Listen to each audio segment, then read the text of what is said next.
Como les comentaba, vamos a realizar una capacitación en buenas prácticas de freído para revisar y entender un poco acerca del proceso del freído, cuáles son los cuidados que hay que tener y con eso revisar obviamente cómo nos puede rendir mucho más el aceite. ¿Listo? Entonces, en la agenda tenemos pues medios de cocción, definición y tipos de fritura, cuáles son los cambios que sufre el aceite, cuáles son los enemigos del aceite y hablamos de un manual de freído que es como un paso, como que los cuidados que hay que tener en cuenta para que el aceite nos rinda mucho más, ¿cierto? Entonces, vamos a iniciar. Entonces, ¿cuáles son los medios de cocción que tenemos actualmente? Hay tres medios de cocción. El primero es un medio de cocción aéreo en el cual pues la transferencia del calor o la cocción de los alimentos se hacen a través del aire, ¿cierto? En el cual pues, digamos, por ejemplo, en el caso de un horno, en el cual pues el lugar o el ambiente se genera como un calor, la cual se hace una transferencia de calor por convección y esto hace que los alimentos se cocinen o se cozan internamente, ¿cierto? También tenemos un medio de cocción acuoso en el cual pues los productos o los alimentos se sumergen en agua, ¿cierto? Y por el efecto del agua, por la transferencia de calor por conducción que hay del agua al alimento, es que hay una cocción de los alimentos. Y tenemos el medio graso, que es el medio pues que nos interesa, que nosotros normalmente tratamos, que es la transferencia de calor a través de un producto graso, ya sea un aceite, ya sea una grasa hidrogenada, ya sea una margarina, ¿cierto? En donde el medio en el cual se hace la cocción o se hace la transferencia de calor es en un medio graso, ¿sí? Básicamente es eso. Entonces, aquí es donde nos vamos a enfocar, que es básicamente el medio graso, que en nuestro caso es el aceite.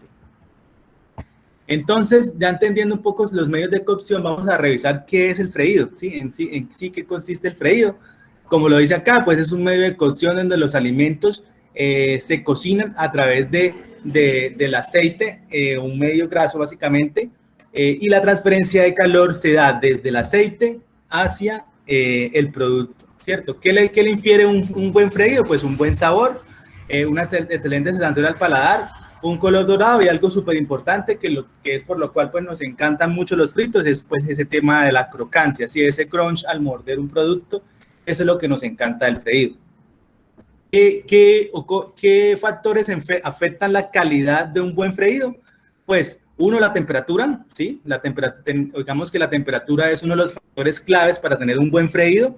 Otro es el tiempo, ¿sí? Recordemos que si pues lo hacemos a menor tiempo, los productos pueden salir crudos o no bien cocinados, o si nos pasamos del tiempo, los productos pueden salir de pronto quemados, en mal estado, ¿cierto? Entonces, digamos que es un balance entre temperatura, tiempo y obviamente el medio graso también influye en la calidad. Si tenemos un producto de muy buena calidad para el freído, pues vamos a tener un producto terminado de excelente calidad. Recordemos que no es lo mismo freír con un producto especializado para ese objetivo, por ejemplo, con un aceite de palma, a freír por ejemplo, con aceite de girasol o un aceite de soya, pues que se degrada mucho más rápido y que el producto terminado no va a quedar en buenas condiciones, ¿cierto? Entonces, esta triada o estas tres características o estas tres parámetros son súper importantes para una calidad de un producto frito en excelentes condiciones, ¿sí?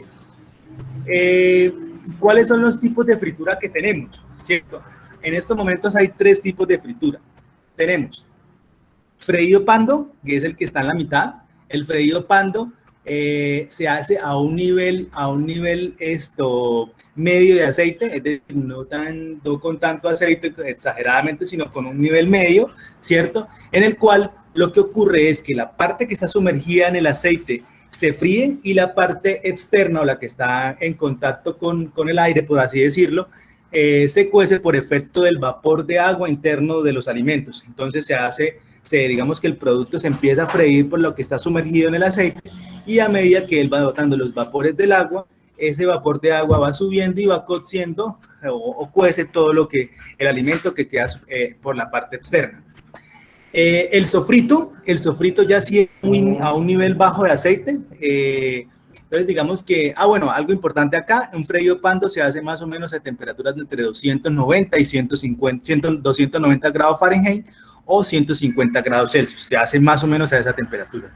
Un sofrito, pues como les estaba diciendo, se hace a un nivel bajo de aceite, es decir, por ejemplo, cuando uno realiza, le aplica un poquito de aceite o un poquito de aceite al sartén y hace el freído de los alimentos.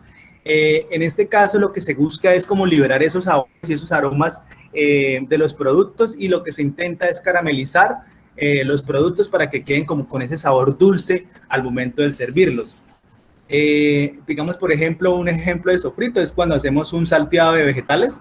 Un salteado es simplemente hacer una cocción a una temperatura alta del sartén con poco aceite para que los alimentos se cuezan o se caramelicen un poquito, y así se siente como un sabor rico al momento de comerlos. Y el último tipo de fritura es la fritura profunda. La fritura profunda, esto sí se hace a un nivel, como su nombre dice, pues sí se hace a un nivel alto de aceite, que es la que normalmente nosotros encontramos en los restaurantes cuando se usan pailas freidoras, que es pues un volumen bastante grande de aceite en el cual sumergimos completamente los alimentos, por ejemplo, la papa a la francesa o el pollo broster, algunas pechugas apanadas o algún tipo de proteína apanada o rebozada. Se hace con un tipo de fritura profunda, ¿cierto? Entonces ahí las temperaturas ya son un poco más altas, ¿sí? Son 180 grados Celsius o 350, 360 grados Fahrenheit, para lograr un muy buen freído y digamos una crocancia muy buena al momento de servir el producto, ¿cierto? Entonces en este freído profundo o esa fritura profunda es la que normalmente nosotros nos enfocamos, ¿cierto? Y es la que se utilizan, como les decía, pailas o freidoras, ¿cierto? Entonces, esos son los tres tipos de fritura. Básicamente nosotros nos centramos mucho en la fritura profunda porque digamos que es mucho el dolor, o es el dolor más grande que tienen los clientes, pues porque digamos que es un volumen bastante grande de aceite para lograr esta fritura profunda. ¿Cierto? ¿Cómo es la fritura profunda o qué pasa internamente? ¿Qué es lo que está pasando internamente cuando hacemos una fritura profunda? Entonces, acá, digamos, hay un esquema en el cual cómo ocurre ese freído, ¿cierto? En la parte interna o el core, el centro del alimento, digamos que está acá a una temperatura, por así decirlo, ambiente o un foco inferior, temperatura ambiente o superior, perdón, ¿cierto? ¿Qué pasa? Digamos que acá en la parte externa está el aceite, ¿cierto? Entonces, ¿qué pasa? Va a haber una transferencia de calor del aceite. Recordemos que siempre una transferencia de calor se hace desde las temperaturas más altas a las temperaturas más bajas. Entonces, esa transferencia de calor, ¿qué va a hacer? Que el producto internamente suba su temperatura, ¿cierto? Hasta alcanzar el punto de ebullición del agua. Entonces, el agua empieza a evaporarse, empiezan a generarse vapores de agua, y esa agua lo que va haciendo es que va pasando a través del alimento hasta llegar al aceite. Entonces, mientras se hace esa transferencia o mientras ese vapor de agua empieza a surgir, el alimento se va cociendo, se va cocinando y va quedando que el alimento, por ejemplo, en el pollo broster, en el caso del pollo broster, va quedando como jugosito, como con un sabor delicioso, y en la parte externa se genera unas reacciones que se llaman reacciones de Maillard, que lo que genera esa capa de crocancia y esa capa que cuando uno lo muerde se siente ese crunch en el producto, ¿sí? Entonces, básicamente eso es lo que ocurre, ese es el fenómeno que ocurre en el momento de una fritura profunda, ¿cierto? Como está todo el producto sumergido en el aceite, se da un proceso desde el interior del producto hasta el exterior, sacando ese vapor de agua y que va cocinando al mismo tiempo el producto terminado. Ahora vamos a hablar sobre los cambios en el aceite. Es muy importante entender qué es lo que le pasa al aceite, ¿cierto? ¿Cuáles son las propiedades, cuáles son los procesos que tiene el aceite para que sufra o tenga esos cambios y esa degradación que siempre tiene el aceite? Entonces, importante, son 4, recordemos siempre tener en cuenta estos 4 procesos, porque entendiendo estos 4 procesos ya sabemos cómo cuidarnos o cómo blindar el aceite de estos 4 procesos, ¿cierto? Entonces, el primero de ellos es la oxidación, un proceso que sufre el aceite o que sufre la mayoría de los alimentos, la mayoría de los elementos de la naturaleza es la oxidación. La oxidación es básicamente un cambio en la estructura en el aceite, en el cual pues el oxígeno que hay en el aire se penetra en el aceite y genera reacciones de oxidación que al final del ejercicio oxida el aceite, ¿cierto? ¿Qué genera la oxidación en el aceite? Pues genera una rancidez, malos olores, malos aromas, ¿cierto? Entonces, digamos que la oxidación es uno de los procesos que ocurre.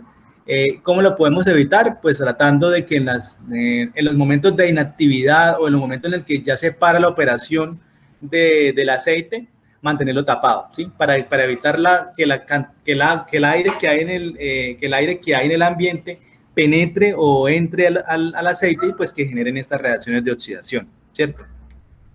El otro cambio o otro proceso que sufre el aceite durante su degradación es la hidrólisis.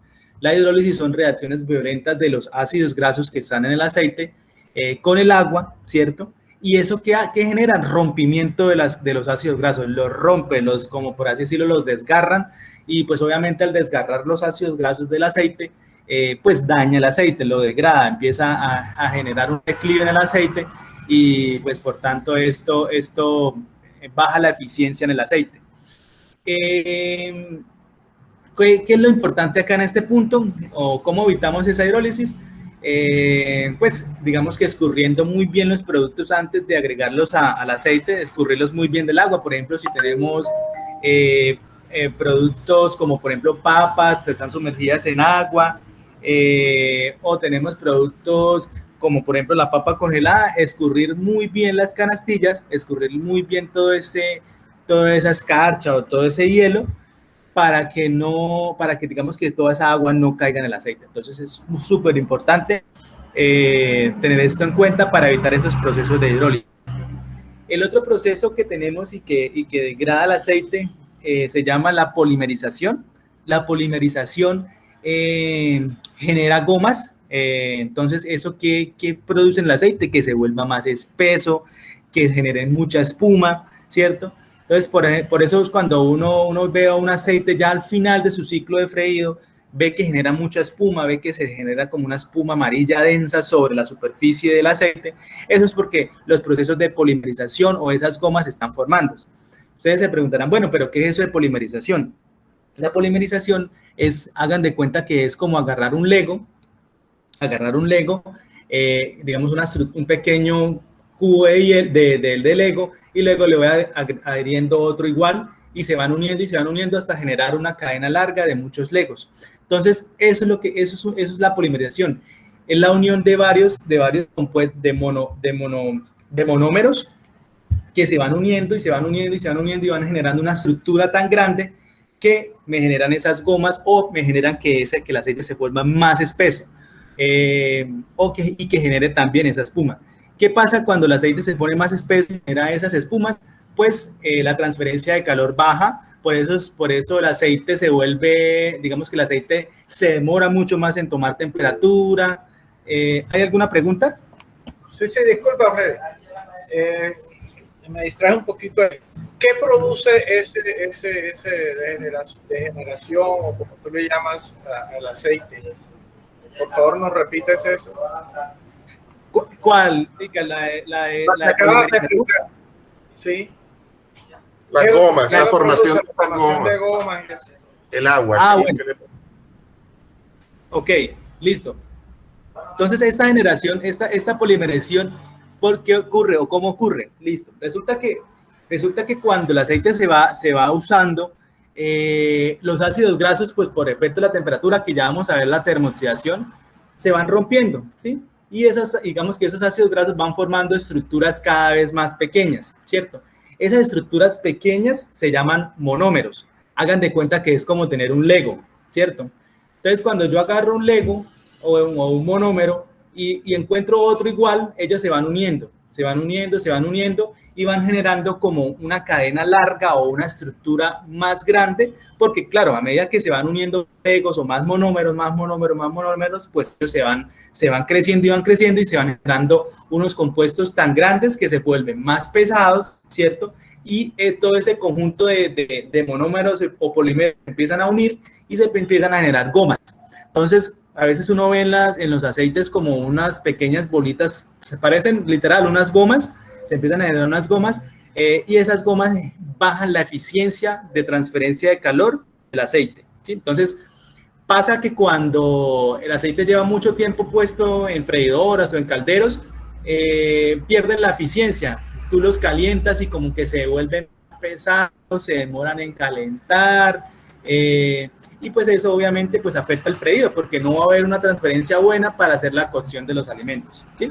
Eso es básicamente la polimerización, eso es lo que afecta y pues también ocurre que se pueden esas gomitas adherir al sustrato, adherir al producto, entonces pues se ve feo, se ve mala presentación y además los productos salen como más llenos de aceite, más empapados de aceite, ¿sí?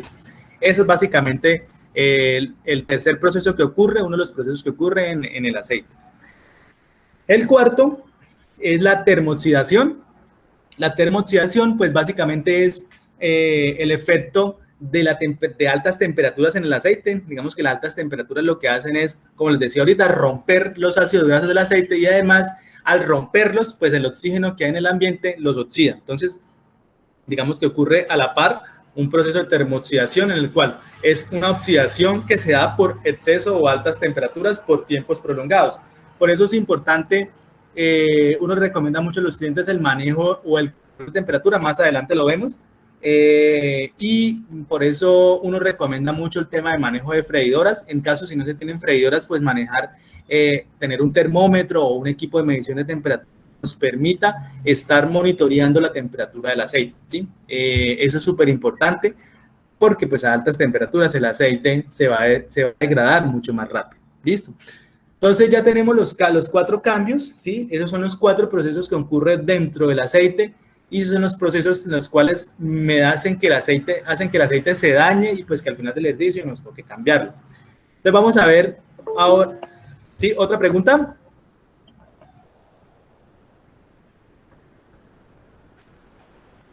¿Aló? ¿Me escuchan? No, de pronto debe estar entrando alguien, pero no sé si te pidieron. Sí. Sí, así es, don Gustavo. Ok. Se conectó. Ajá. Listo. Ahí está, Gustavo. Ajá. Listo, entonces, esos son los 4 procesos que ocurren. Entonces, oxidación, hidrólisis, polimerización y la termooxidación. Listo. La termooxidación, ¿qué efectos produce en el aceite? Pues produce malos aromas, rancidez, ¿cierto? Que el aceite se ponga más oscuro. Entonces, eso al final del ejercicio se va a trasladar al producto terminado, ¿sí? Listo. Ahora, ya teniendo los 4 procesos que nos degradan el aceite o que nos dañan el aceite, vamos a revisar cuáles son los enemigos del aceite que me afectan o que me producen esos 4 procesos, ¿sí? Entonces, aquí están los enemigos del aceite, los 4 primeros. Entonces, el primero de ellos, la temperatura, ¿cierto? La temperatura, ¿qué pasa? Pues nos acelera esas reacciones químicas que degradan el aceite. Entonces, lo que estábamos hablando ahorita, la temperatura básicamente nos afecta el proceso de termooxidación, ¿sí? A más alta temperatura, la termooxidación se ve mucho más frecuente, se acelera muchísimo más. Entonces, pues, al final del ejercicio nos daña más el aceite. Los ingredientes, como cuáles, como la sal, el azúcar, la paprika, etcétera. Todos esos condimentos lo que generan es un proceso de oscurecimiento del aceite, lo ponen mucho más oscuro, ¿cierto? Y empiezan a generar también todo este tema de gomas. Ellos, digamos que influyen en la polimerización del aceite. Entonces, por eso es importante en este punto, siempre digamos que si se va a condimentar las papas o los productos, hacerlo por fuera de la canastilla, nunca hacerlo directamente después de sacado el aceite, la canastilla del aceite, condimentarlo encima. Siempre hacerlo aparte, por fuera, ¿no? Porque pues obviamente toda la sal y todos los ingredientes van a escurrir y van a caer hacia el aceite, ¿sí? El otro enemigo del aceite son los detergentes. Los detergentes lo que hacen es que oscurecen y descomponen pues también el aceite y generan también un tema de espuma. Entonces es importante después de la freidora o después de aplicarle, digamos, el desengrasante o el jabón o lo que le estamos aplicando para limpiar la freidora o los calderos, limpiarla muy bien, a echarle suficiente agua para liberar o sacar todo ese jabón y todo ese engrasante, pues porque estos residuos pueden obviamente, además de que descompone el aceite, transferir estos sabores al producto terminado y pues eso es algo que un cliente desea obviamente en su plato o en su comida. El otro enemigo del aceite es el agua. El agua, recordemos cuál es el proceso pues, que genera el agua en la disposición del aceite, pues la hidrólisis. Entonces, el agua genera esas reacciones de hidrólisis que rompen los ácidos grasos y pues dañan el aceite. Aquí están pues los 4 primeros enemigos, entonces temperatura, ingredientes, detergentes y agua. Los otros enemigos del aceite, la luz solar. La luz solar acelera las reacciones de oxidación. Entonces, la luz solar, como sabemos, pues la luz solar tiene diferentes longitudes de onda, y lo cual nos da los colores característicos de cuando uno ve un arco iris, que ve el amarillo, el azul, el anaranjado, el verde, el rojo. Digamos que dentro de ese arco iris o dentro de esa luz tenemos una luz que se llama la luz ultravioleta. Esa luz ultravioleta lo que hace es acelera esas reacciones de oxidación dentro del aceite. Entonces, aquí para evitar este tema, importante es siempre mantener los aceites ocultos de la luz del sol, digamos, mantenerlos en un lugar fresco donde no le quede la luz directa del sol, o tener las freidoras ubicadas de tal manera pues que no le entre la luz directa del sol, siempre tenerlas en contraluz, pues para que no ocurra este proceso de oxidación o aceleración de la oxidación en el aceite, ¿sí? Los metales hacemos mucha referencia a los equipos utilizados para el freído, perdón. ¿Por qué? Porque hay algunos metales que son muy propensos a la oxidación, como por ejemplo el hierro, el cobre, ¿cierto? Estos productos o estos metales generan un proceso de oxidación más rápido que otros metales. Por eso se recomienda que si usamos, por ejemplo, pailas, hacerlo en pailas de acero, que son pues más recomendables y que no generan tantas reacciones de oxidación, ¿cierto? O si en dado caso pues logramos conseguir de acero inoxidable, pues mucho mejor, porque pues tenemos el tema de que la oxidación no se va a dar, ¿cierto? Las freidoras que son por lo generalmente de acero inoxidables pues no sufren oxidación, pues porque su nombre lo indica, son inoxidables, y pues además por un tema de inocuidad, porque no va a haber en la oxidación pues hay desprendimiento de óxidos que se pueden transferir hacia el aceite. Entonces, pues es súper recomendable tener materiales que sean inoxidables o metales inoxidables para que no ocurran estos procesos. El otro enemigo del aceite es el aire. El aire, ¿por qué? Pues porque como hablamos en los procesos de degradación del aceite, está la oxidación. El oxígeno pues está presente en el aire y es el que me genera esas reacciones de oxidación dentro del aceite. Entonces acá, como les comentaba, es importante tapar el aceite después de su uso, o sea, no durante el servicio. O sea, durante el servicio pues obviamente necesitamos tener la freidora lista y preparada para la acción, para hacer los freídos, pero sí, digamos ya al final del día, ya cuando terminamos el servicio, mantener el aceite siempre tapado, después de usado mantenerlo tapado, para que pues la cantidad de aire que entre al aceite sea muy mínima. El otro enemigo del aceite es el carbón. El carbón es toda esa ceniza o todo ese carboncillo que se genera durante el proceso de freído, ¿sí? Durante todo el día, pues obviamente al estar friendo, las partículas de alimento pues se van soltando y van precipitando al fondo del caldero o al fondo de la freidora, y pues eso de todo el día, pues ahí de estarle dando al aceite, pues se va quemando y se va generando un carbón. Nosotros lo llamamos carbón, carboncillo o ripio. Entonces, pues esas partículas degradan el aceite, lo manchan, lo vuelven oscuro.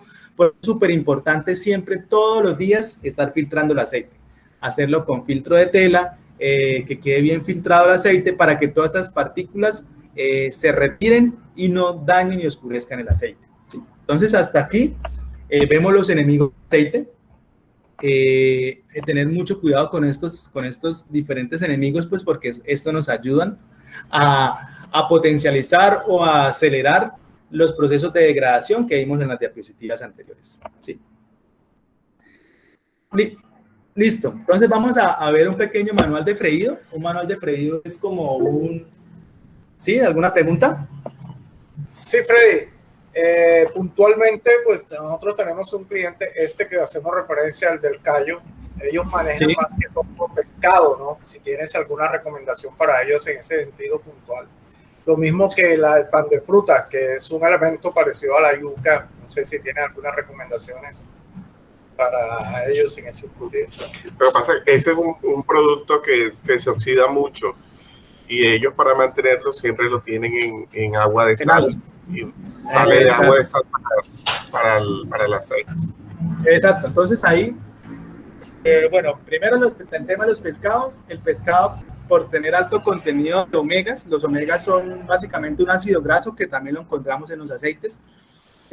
Ahí básicamente, por ese alto contenido de omegas que tiene el pescado, va a afectar o va a invadirle ese sabor al aceite. Y entonces, por eso se recomienda que los pescados siempre se hagan en una paila, en un equipo aparte, porque los pescados, uno, pues, manchan el aceite y dos, transfieren esos sabores o esos omegas al aceite, ¿sí? Entonces, por eso se recomienda que se frían solos o que se hagan un caldero aparte, ellos solitos, ¿sí? Eso es muy clave en el tema de los pescados. En el tema de los productos que tienen alto grado de oxidación, como lo que nos comentabas, ahí pues digamos que lo más importante y de tener mucho cuidado es escurrir muy bien antes de agregar el aceite, ¿sí? No agarrar directamente, digamos, por ejemplo, la papa chip, agarrarle directamente como lo agarré, lo eché a la freidora, no, pues porque hoy voy a acarrear mucha cantidad de agua y obviamente pues el agua, recuerden, genera reacciones de hidrólisis que son bastante violentas. En sí, cuando ustedes le agregan una gotica de agua, un aceite caliente, pues empieza a chisporretear. Esas son reacciones de hidrólisis que son muy violentas. Entonces, la recomendación que les puedo dar es que escurrir muy bien, mejor dicho, lo más que pueda el agua del producto antes de suministrar el aceite, ¿sí? Esa práctica la hacen mucho, obviamente, tener, digamos, los productos dentro de agua-sal para evitar ese proceso de oxidación del producto como tal, pero pues digamos que lo que podemos hacer, previniendo un poco el tema de la hidrólisis, es escurrirla muy bien antes de suministrar el aceite. Eso, digamos, la recomendación más importante y es lo que hay que tener más en cuenta antes de echarlo al aceite, ¿sí? Nunca hacer agarrarlo y de una vez, ¿no? Porque pues acarreamos mucha agua y pues obviamente eso va a dañar más rápido el aceite. ¿Listo? Eso es. Listo, entonces vamos a entrar a esta siguiente sección que es manual de freído. En el manual de freído vamos a ver diferentes tips o diferentes cuidados que debemos tener en el aceite para que tenga pues un mayor rendimiento y evitar pues estos procesos de degradación del aceite que vimos. Entonces, bueno, primero, ¿cuándo cambiar el aceite? ¿Cierto? ¿Cómo sabemos o cómo hacemos para saber cuándo cambiar el aceite? Entonces, hay tres parámetros que me indican cuándo debo hacer el cambio del aceite. Entonces, digamos, uno de ellos es el sustrato. Digamos que cuando el sustrato, o sea, dícese pues, del producto freído, por ejemplo, puede ser la papa o el pollo o el pescado, ¿cierto? Eso es el sustrato. Entonces, cuando el sustrato sale de una coloración muy alta, ¿sí? Digamos, por ejemplo, las papas a la francesa empiezan a salir como de un color café, el aroma o el sabor que empiezan a salir como a rancio, como amargo, y el producto sale como sin crocancia. Eso es un indicador de que posiblemente el aceite ya está para cambio, ¿sí? Entonces, estar muy pendientes del sustrato, estar muy pendientes del producto terminado, de estos cambios o de estas transformaciones que sufre, para saber, o de pronto, si ven, ya me está saliendo el producto muy oscuro, ya me está sabiendo como a rancio, como amargo, ya posiblemente el aceite esté para cambio. Evaluar diariamente el aceite, hacerle un chequeíto, ¿sí? Como un chequeíto organoléptico de cómo está. Entonces, ver olor, viscosidad y sabor, ¿sí? Acá en ningún momento, por ejemplo, no se resalta mucho el color. ¿Por qué? El color no es un indicador fiel del cambio del aceite. Digamos que muchas veces se fija mucho en el color. Está muy oscuro, ya está para cambio. No, el color no nos afecta o no es un indicador tan fiel del cambio del aceite. ¿Por qué? que, por ejemplo, nosotros tenemos un producto llamado Fry Super. El Fry Super tiene un componente llamado palma híbrida, palma alto leico. ¿Qué pasa? Este producto o esta materia prima, digamos que en su naturaleza normal, cuando se saca, se extrae el aceite del fruto, el aceite es oscuro, es bastante como un naranja oscuro intenso. Entonces, digamos que esta palma, cuando se somete a freído, se somete a estrés, la coloración o el cambio de coloración del aceite va a tender a su estado natural, ¿sí? Se va a oscurecer más rápido, pero van a notar que el producto terminado no, que el producto terminado se mantiene más estable por más tiempo. Entonces, por eso el color no es un indicador fiel de que el aceite ya está para cambio, ¿sí? Más bien, fijémonos mucho en el tema de olor, viscosidad y sabor, en olor y viscosidad y sabor, porque eso sí posiblemente me digan, oiga, el aceite ya está para cambio. Por ejemplo, en el olor empieza a generar como un olor fuerte en el cual cuando uno inhala los vapores del aceite empieza a generar como una carraspera o un ardor en la garganta. Entonces, eso es posiblemente de que el aceite ya se está empezando a dañar. La viscosidad, recuerden que ahorita estábamos hablando de la polimerización, ¿cierto? De la generación de gomas. Entonces, cuando el aceite se vuelve más espeso, más viscoso, le cuesta tomar temperatura, eso es un indicador de que posiblemente ya ese aceite está para cambio. Y el sabor, lo que hablábamos, que los productos empiezan a saber más rancio, más amargo, entonces ya posiblemente el aceite esté para cambio. Criterios de alerta, entonces, cuando el aceite por sí solo, o sea, lo calentamos y no le estamos echando ningún producto, ¿sí? ¿Pregunta? Freddy, y otros cuando está produciendo la espuma, ¿no? Sí, exacto. Aquí, exacto. Estamos acá entonces los criterios de alerta. Cuando se genera espuma, cuando se genera espuma por sí solo, o sea, no echamos ningún producto, no hemos echado ninguna papa, ningún pollo, no hemos echado nada. Y el aceite empieza a generar una espuma como amarilla densa, ¿cierto? Y el aceite en sí empieza a echar humo por sí solo también. Es un indicador de que posiblemente el aceite está para cambio, ¿cierto? Ojo acá con el tema del humo, como dice aquí, a temperatura correcta. Sí, es decir, no es que de pronto el aceite esté echando humo y creemos que es que el aceite está dañado y es que la temperatura está por allá a 400 grados, ¿sí? Entonces, estar muy pendiente de eso. No puede ser que el humo se genere porque está a excesos de temperatura, pero también se genera humo porque ya el aceite está dañado. Entonces, diferenciar esto, ¿sí? Si vemos que de pronto está ajustado a 370 la temperatura, pero el aceite me empieza a echar espuma y el aceite está empezando a generar humo, entonces ya posiblemente el aceite ya esté para cambio, ¿sí? Empiezan a generarse olores fuertes y el producto frito con mucha coloración y pues la alta viscosidad del aceite. Entonces esos criterios, si aparecen todos estos signos de alarma, ya de por sí el aceite ya estaría para cambio.